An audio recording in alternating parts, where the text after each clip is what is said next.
Les ruego, hermanos, que aquellos que tengan sus celulares, por favor que lo pongan en modo vibración para que no distraigamos. Voy a hacer que suene la canción de reggaetón por aquí. Así que por favor, hermanos, mantengan sus celulares en vibración o en silencio para que no haya interrupciones. Y también les recuerdo que mi tono de voz, no estoy molesto, estoy así, sereno, tranquilo. Por si luego me dicen los hermanos, no, hermanos, que me sentí que me estaba regañando esta tarde. No estoy regañando. Así que recuerden que mi tono de por sí es muy así. Procuro modularlo, pero me cuesta. Bien. Nuestro texto, 1 de Samuel, capítulo 17, versículo 25 al 37. Y vamos a continuar con el capítulo 2 de nuestra saga, nuestra vida ante los gigantes. Recordarán que en el episodio 1 vimos lo que viene siendo las características de los gigantes y aprendimos 3 características que vimos o estudiamos en el texto de 1 de Samuel capítulo 17. Y estos 3, para recordarles, eran: los gigantes te van a intimidar físicamente, ese es 1. Los gigantes te van a intimidar verbalmente, ese es número 2. Y número 3, los gigantes te van a intimidar por medio de otros cuando no puedan intimidarte ni física ni verbalmente. Eso fue lo que vimos en el episodio 1 de nuestra saga. Y hoy vamos a ver nuestra posición ante los gigantes, y por eso es el episodio número 2. Vamos a comenzar con una oración. Gracias, Padre, porque eres bueno.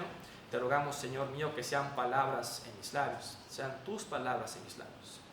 Que tu Santo Espíritu quiera iluminar nuestro entendimiento en esta tarde, que haga los corazones sensibles a tu voz. Que tu Santo Espíritu, Señor mío, nos ilumine, nos ayude a enfocarnos, a concentrarnos en el estudio y en la meditación de tu palabra y de tu mensaje. Gracias te damos en el nombre de Cristo Jesús. Amén. Bien, en estos pequeños textos vamos a aprender otros 3 puntos con respecto a mantener nuestra posición ante estos gigantes. Versículos 25 al 27 del capítulo 17 dice así: y cada uno de los de Israel decía: ¿no habéis visto aquel hombre que ha salido? Él se adelanta para provocar a Israel. Al que le venciere, el rey le enriquecerá con grandes riquezas y le dará su hija y eximirá de tributos a la casa de su padre en Israel. Entonces habló David a los que estaban junto a él diciendo: ¿qué harán al hombre que venciera a este filisteo y quitare los pueblos de Israel? Porque ¿quién es este filisteo incircunciso para que provoque a los escuadrones del Dios viviente? Y el pueblo le respondió las mismas palabras diciendo: así será el hombre que le venciere. Como primer punto, mantén una posición positiva. ¿Pero por qué positiva? Bien, vamos a analizar estos versículos. Si leemos estos versículos a simple vista, nos daría a entender que David estaba preguntando a la gente porque él estaba muy interesado sobre la recompensa que estaba dando Saúl. Imagínense, te va a dar riquezas y su hija. No inventes, qué guapísima está la hija del rey, yo quiero esa recompensa. O, me van a quitar de tributos, y no solamente mi casa, la casa de mi padre. O sea, todos los que están en la casa de mi padre van a ser exentos de impuestos. O sea, el SAT, no va a meter sus narices el SAT para ninguna forma en esa casa. Y qué bien, y qué padrísimo. Quizás eso sería nuestra idea a simple vista si leemos estos versículos así como está, sin profundizar o sin saber el trasfondo. Pero realmente David no estaba interesado de ninguna manera en las recompensas que estaba dando el rey. Había algo más allá de lo que David estaba haciendo con preguntar a la gente que estaba en ese momento en la batalla. Nótese un patrón que David estaba haciendo cuando andaba preguntando a la gente. Primero, veamos qué dice el 26. ¿Qué harán al hombre que venciere a este filisteo y quitare el oprobio de Israel? Y luego hay una palabra interesante: ¿por qué? Y no es un porque de pregunta, es un porque de unión de explicación. Diciendo: ¿por qué? ¿quién es este filisteo incircunciso para que provoque a los escuadrones del Dios viviente? Este patrón que estaba haciendo David a la gente preguntándoles, lo confirma la misma escritura en el versículo 30. Y dice ahí, y apartándose de él hacia otros, preguntó de igual manera. Y le dio el pueblo la misma respuesta de antes. ¿Por qué David estaba preguntando lo mismo? Primero comenzaba diciendo, ¿quién harán al hombre? Y luego, como segunda pregunta, estaba diciendo, ¿quién es este filisteo incircunciso para que provoque a los escuadrones del Dios viviente? David no estaba buscando de ninguna forma su beneficio propio. David estaba trayéndoles a memoria a la gente de Israel con respecto a Deuteronomio 20. Si ustedes revisan Deuteronomio 20 en sus Biblias, van a ver que el tema central habla con respecto a las guerras, que Dios va a estar ahí en las guerras con su pueblo. Por ese motivo estaba haciendo David esas preguntas. Y David estaba haciendo un énfasis muy interesante con respecto a Deuteronomio 20. Y vamos a verlo. Acompáñenme.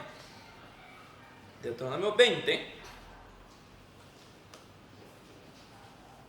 versículos 1 y 4. Solamente 1 y 4. Cuando salgas a la guerra contra tus enemigos, si vieres caballos y carros y un pueblo más grande que tú, no tengas temor de ello, porque Jehová tu Dios está ¿qué? Contigo. El cual te sacó de tierra de Egipto. Y en el versículo 4 dice, porque Jehová vuestro Dios va con ¿quién? Para pelear por contra vosotros, contra vuestros enemigos para salvaros. Hay un énfasis que David está haciendo a la gente que le pregunta esas dos preguntas. ¿Qué acaso Dios no te ha dicho que va a ir con nosotros? Jehová tu Dios está contigo. Ese es el énfasis que está trayendo a memoria David al preguntarle a estas personas, ¿qué le va a dar al hombre que venciere? No, pues tanto. ¿Quién es este que se atreve a desafiar al Dios viviente? Al Dios de los ejércitos. ¿Quién es este? Algo muy interesante con respecto a los hebreos, cada vez que usted vea en la literatura hebrea, sobre todo en la Biblia, en el Antiguo Testamento, que algo se repite dos veces, es un énfasis y una importancia. Cada vez que usted vea que se repitan las cosas dos veces, hay un énfasis y una importancia. Jesucristo lo hizo muchas veces en sus parábolas. De cierto te digo. Es decir, pon atención a lo que te voy a decir. Es importante. En este caso, David estaba trayéndoles a memoria algo muy importante que Dios les dijo. Yo estoy contigo, estoy con vosotros. No están solos. Ese es el énfasis que David está trayéndoles cada vez que preguntaba a un soldado, oye, ¿qué le van a dar a esta persona que venza a este filisteo? Tal. ¿Y quién es este que se atreve a desafiar al Dios viviente? ¿Quién es este incircunciso?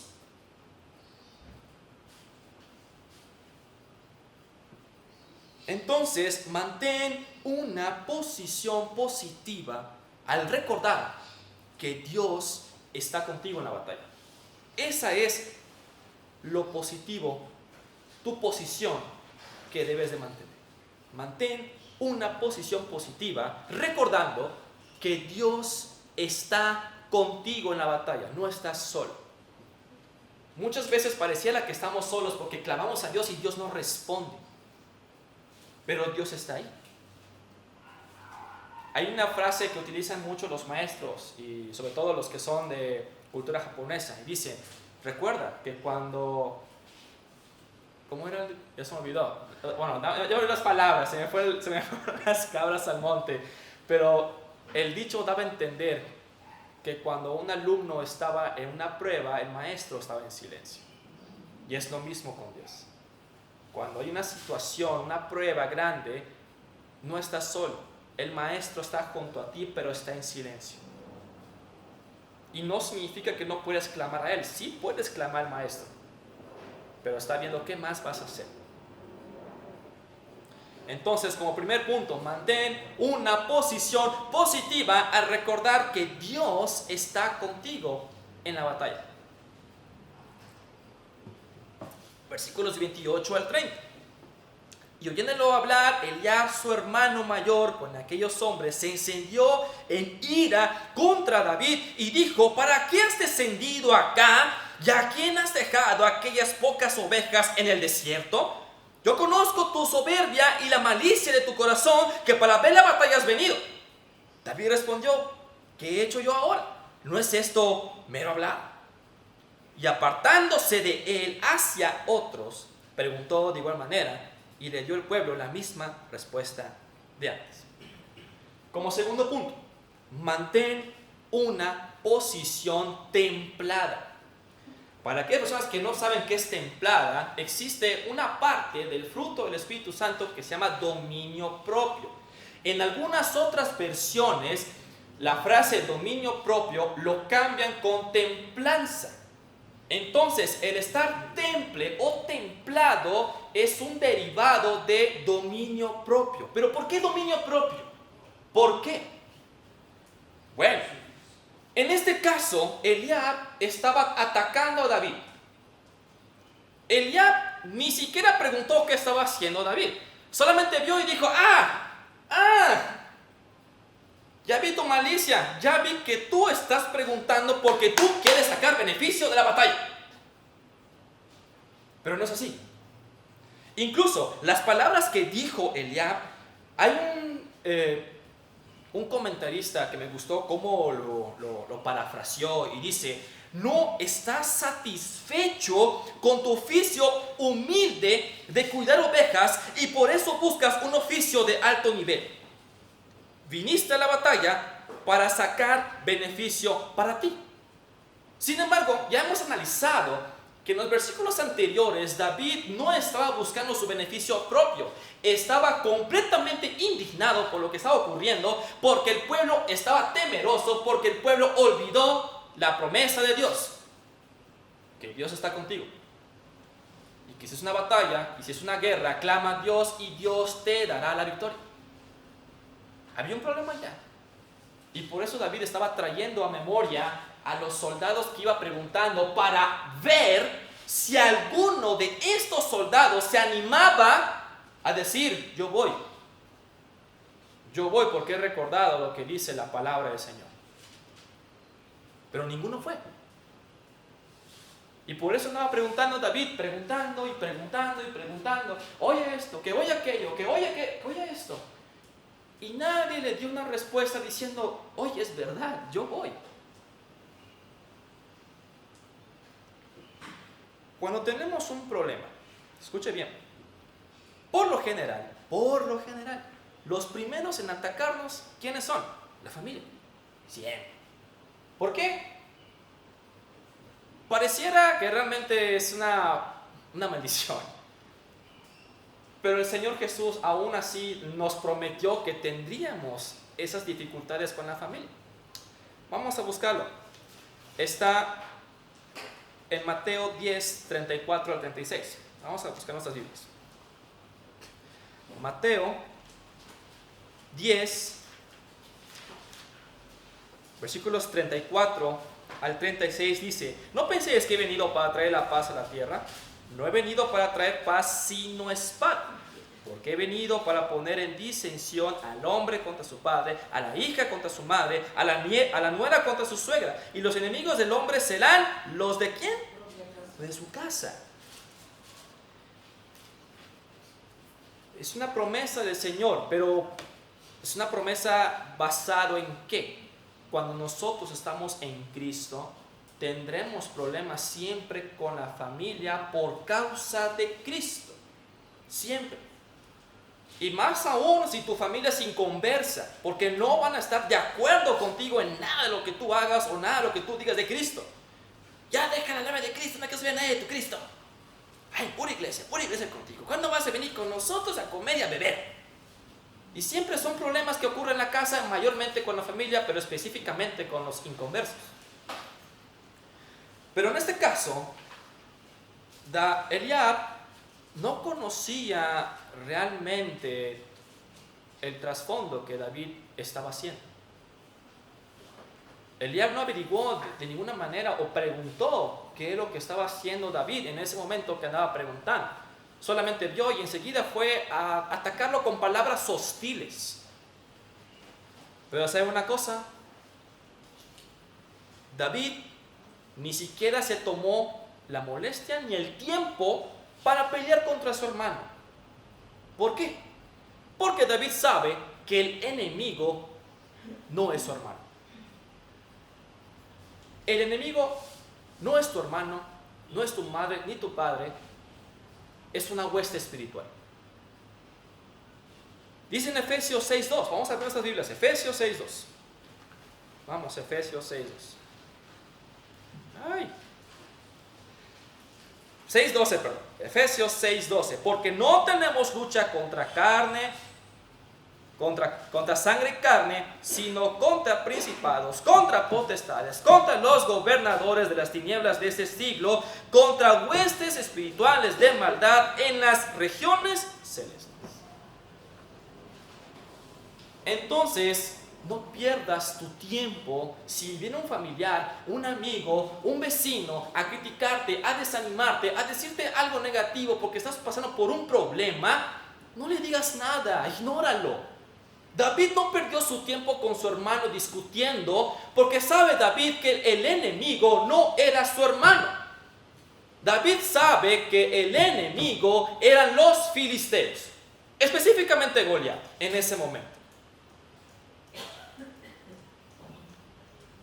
En vez de eso, aprende la forma de David. ¿Y qué fue lo que hizo David? Según el versículo, ¿dónde estoy?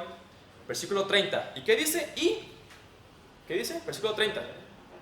Otra vez, no los escucho porque veo que están apagados. Y apartándose de él. Eso es todo. Ni siquiera se puso a pelear. No se puso a pelear con Eliab porque Eliab no es su enemigo. Pero ¿qué pasa entonces con esas personas? Bueno, esas personas que te están atacando son solo marionetas, instrumentos del enemigo. Es el enemigo que está detrás de cada situación que te está apretando, que te está agobiando, que te están exprimiendo. Esos problemas que tú tienes, cual sea, recuerda, como dijo Santiago, vamos a pasar por diversas pruebas. Pero en ese momento de prueba que vamos a pasar, también el enemigo va a querer tentarte. Porque el enemigo quiere que tú seas derrotado. Mientras que Dios quiere que en la prueba tú crezcas, tú desarrolles y seas maduro en la fe, el enemigo no quiere que tú crezcas, ni que desarrolles, ni que seas maduro, sino que tú estés derrotado en el piso llorando como un niño. Eso quiere el enemigo, acabarte, destruirte.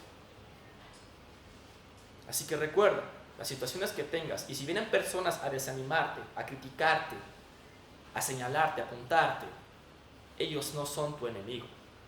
Son solo marionetas, instrumentos del enemigo principal, que es el diablo y sus demonios.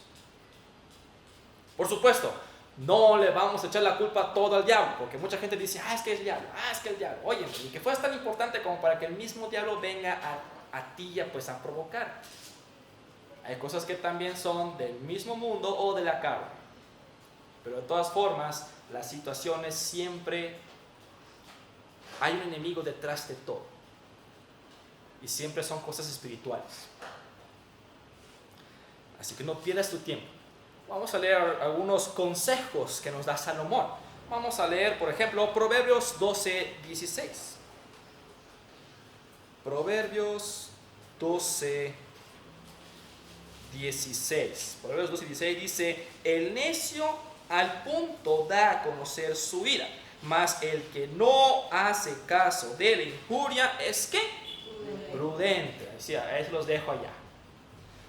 Otro, el mismo libro de Proverbios, capítulo 18, versículo 6, dice: los labios del necio traen contienda y su boca los azotes llaman.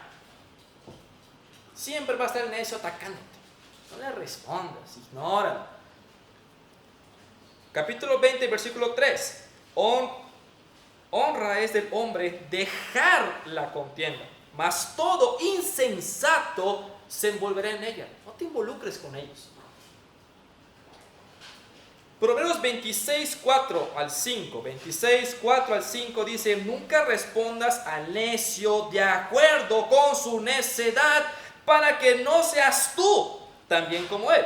Pero luego dice Salomón algo interesante: responde al necio como merece su maldad, su necedad, para que no se estime sabio en su propia opinión.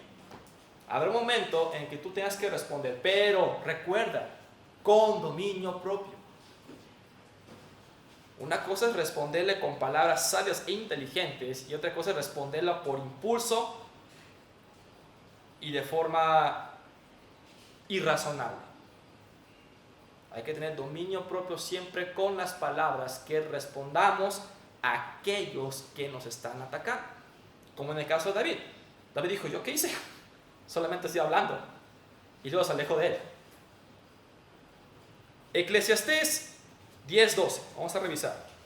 Eclesiastés 10:12 dice así: las palabras de la boca del sabio son llenas de gracia, mas los labios del necio causan su propia ruina. Son los consejos que te da la palabra del Señor con respecto a la respuesta que tú vas a dar a una persona que te ataca. Así que es palabra del Señor, y espero que tomes en cuenta estos consejos que te da la palabra del Señor. Entonces, mantengamos una posición templada, porque nuestra lucha no es contra carne y sangre, sino contra el diablo y sus demonios. Repito, mantén una posición templada, porque nuestra lucha no es contra carne y sangre, sino contra el diablo y sus demonios. Y el primero, mantén una posición positiva al recordar que Dios está contigo en la batalla. Y tercer punto, versículo 31 al 37 dice así: fueron oídas las palabras de David, que David había dicho, y las refirieron delante de Saúl, y él lo hizo venir. Y dijo David a Saúl: no desmaye el corazón de ninguno a causa de él, tu siervo irá y peleará contra este filisteo. Dijo Saúl a David: no podrás tú ir contra aquel filisteo para pelear con él, porque tú eres muchacho, y él un hombre de guerra desde su juventud. David respondió a Saúl: tu siervo era pastor de las ovejas de su padre, y cuando venía un león o un oso y tomaba algún cordero de la manada, salía yo tras él y lo hería y lo libraba de su boca. Y si se levantaba contra mí, yo le echaba mano de la quijada y lo hería y lo mataba. Fuese león, fuese oso, tu siervo lo mataba. Y este filisteo incircunciso será como uno de ellos, porque ha provocado al ejército del Dios viviente. Añadió David: Jehová, que me ha librado de las garras del león y de las garras del oso, él también me librará de la mano de este filisteo. Y dijo Saúl a David: ve, y Jehová esté contigo. Tercer punto, mantén una posición valiente. Mantén una posición positiva, recordando que Dios está contigo. Mantén una posición templada, porque no son ellos tu enemigo, es el diablo y sus demonios. Y ahora mantén una posición valiente. ¿Pero por qué valiente? Vamos a analizarlo.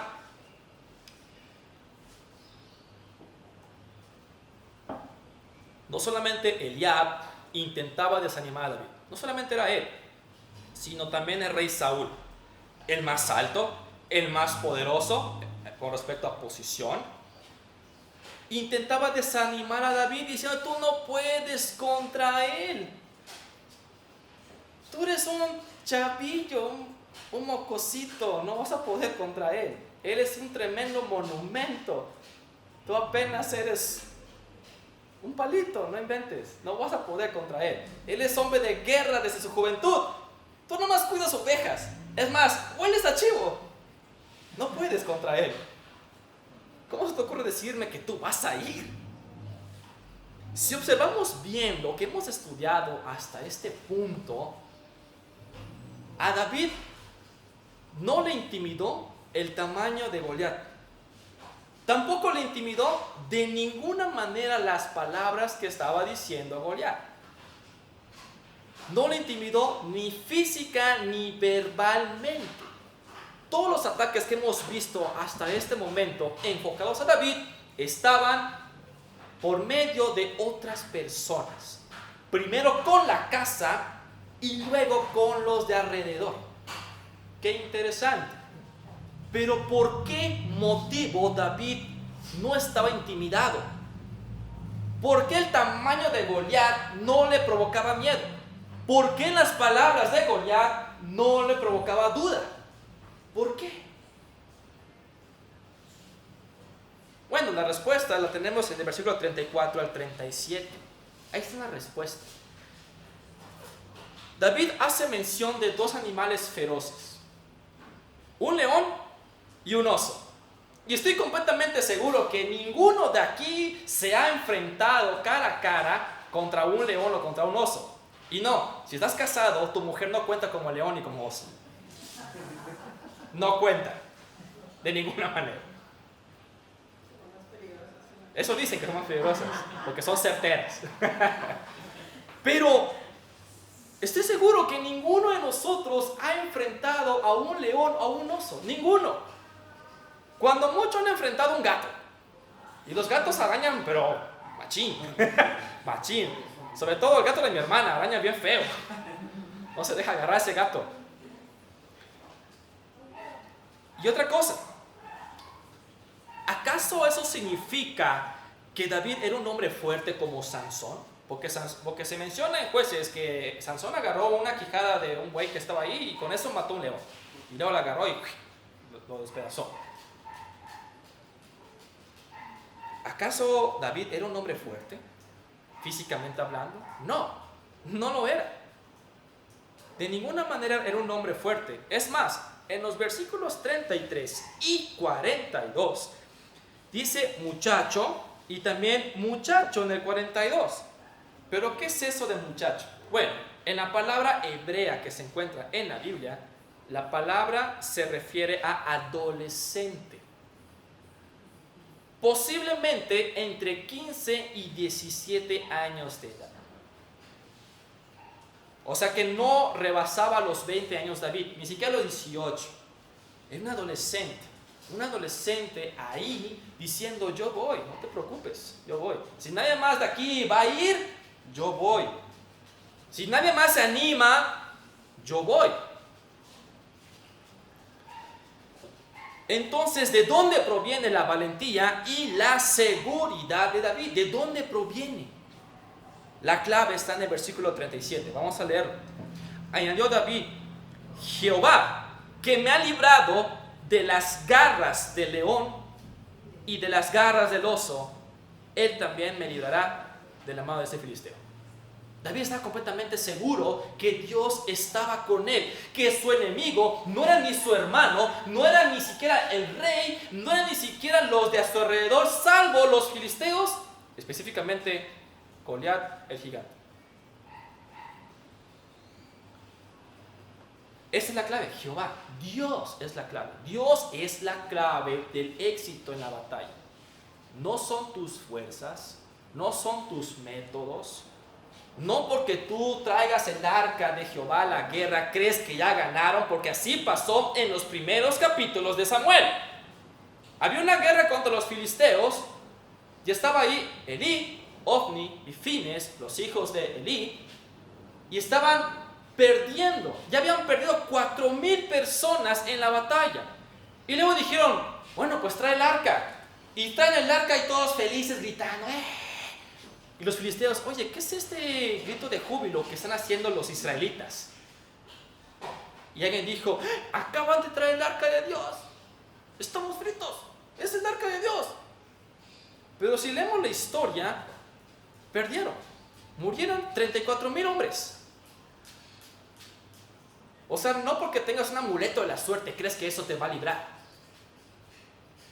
No es con tu fuerza, no son amuletos, no son métodos. Dios tiene la victoria decidida. Pero debes de confiar en Dios. Si tú no dejas que Dios haga y quieres tú tomar las riendas, entonces rífatela solo. Pero créeme que con tus fuerzas vas a perder.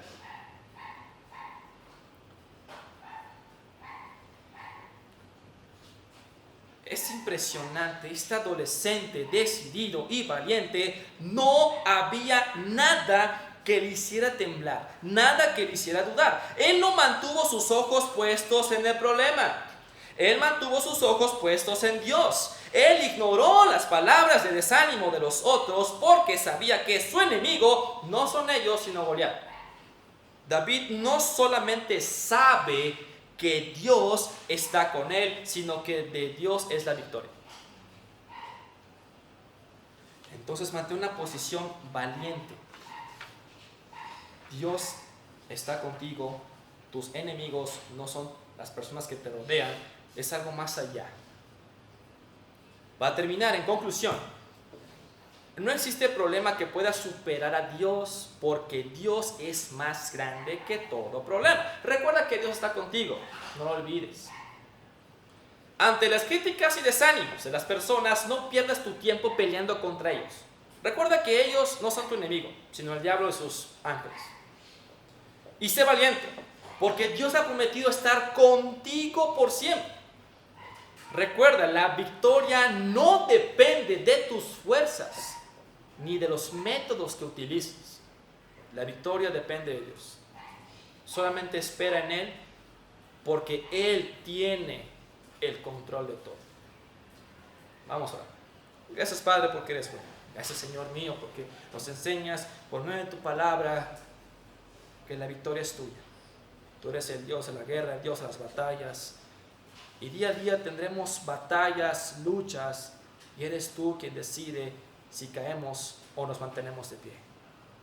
Ayúdanos, Padre mío, a sobrellevar cada prueba, cada batalla, porque somos débiles, inútiles, incapaces de vencer con nuestras propias fuerzas, y de ti dependemos. Gracias te damos en Cristo Jesús. Amén.